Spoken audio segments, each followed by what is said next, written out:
नमस्कार दोस्तों, आज के इस वीडियो में हम लोग देखेंगे इलेक्ट्रॉनिक कॉन्फ़िगरेशन या इसी को हम लोग बोलते हैं इलेक्ट्रॉनिक विन्यास। इलेक्ट्रॉनिक विन्यास क्या है? किसी भी तत्व के परमाणु में इलेक्ट्रॉन किस तरह से व्यवस्थित रहता है, किस कक्ष में कितना रह सकता है, इसी को हम लोग इस वीडियो में देखेंगे। चलिए दोस्तों वीडियो स्टार्ट करते हैं। यह है न्यूक्लियस या नाभिक। ये पहला कक्ष जिसको के सेल बोलते हैं, दूसरा कक्ष एल सेल, ये तीसरा कक्ष एम सेल और ये चौथा कक्ष एन सेल। मैंने किसी कक्ष में कितना इलेक्ट्रॉन हो सकता है, इसके लिए हम लोग के पास एक फार्मूला है जिसको हम लोग बोलते हैं 2n² फार्मूला। ये n क्या है? n इसमें है कक्षों की संख्या। n के जगह पे हम लोग अगर कक्ष की संख्या लिखते हैं तो हम लोग ये चीज जान सकते हैं किस कक्ष में ज्यादा से ज्यादा कितना इलेक्ट्रॉन रह सकता है। इस चित्र के माध्यम से हम लोग देखते हैं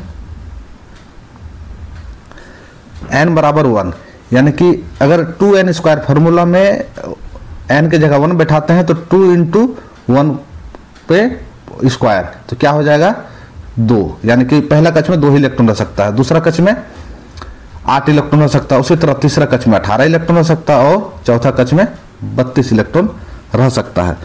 अब कुछ उदाहरण के माध्यम से हम लोग समझते हैं। ये हाइड्रोजन है, हाइड्रोजन के पास एक ही इलेक्ट्रॉन रहता है, ये पहला कक्ष में घूम रहा है एक इलेक्ट्रॉन। पहला कक्ष में तो 2 इलेक्ट्रॉन रह सकता है, उसमें इसके पास है एक ही इलेक्ट्रॉन। इसके बाद देखते हैं हम लोग कार्बन। कार्बन के पास 6 इलेक्ट्रॉन होता है, पहला कक्ष में 2 इलेक्ट्रॉन घूम रहा है, 2 इलेक्ट्रॉन जाने के बाद भी इसके पास बचता है 4 इलेक्ट्रॉन। 4 इलेक्ट्रॉन कहाँ जाएगा? दूसरा कक्ष में घूम रहा है, 4 इलेक्ट्रॉन हम लोग आसानी से देख सकते हैं। इसके बाद का उदाहरण में देखते हैं ऑक्सीजन।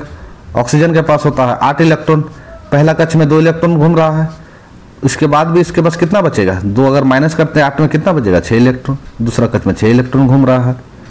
अगला उदाहरण में देखते हैं, यह है सोडियम का परमाणु जिसका पास 11 इलेक्ट्रॉन रहता है, पहला कक्ष में 2 इलेक्ट्रॉन घूम रहा है। अगर पहला कक्ष में 2 इलेक्ट्रॉन घूम रहा है तो इसके पास फिर बचता है 9 इलेक्ट्रॉन।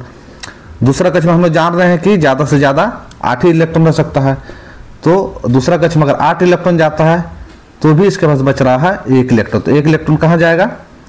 1 इलेक्ट्रॉन जाएगा तीसरा कक्ष में। हम लोग देख रहे हैं 1 इलेक्ट्रॉन तीसरा कक्ष में घूम रहा है। इसी तरह हम लोग विभिन्न तत्व के परमाणु को बारी बारी से देख के समझ सकते हैं कि किस कक्ष में कितना इलेक्ट्रॉन रह सकता है। अगर हम लोग कॉन्फ़िगरेशन को बढ़िया से समझ गए तो इसका संयोजकता जो होता है, तत्व को संयोजकता को भी हम लोग आसानी से समझ सकते हैं। तो संयोजकता क्या है, इसके बारे में हम लोग अगला वीडियो में पढ़ेंगे। थैंक यू दोस्तों।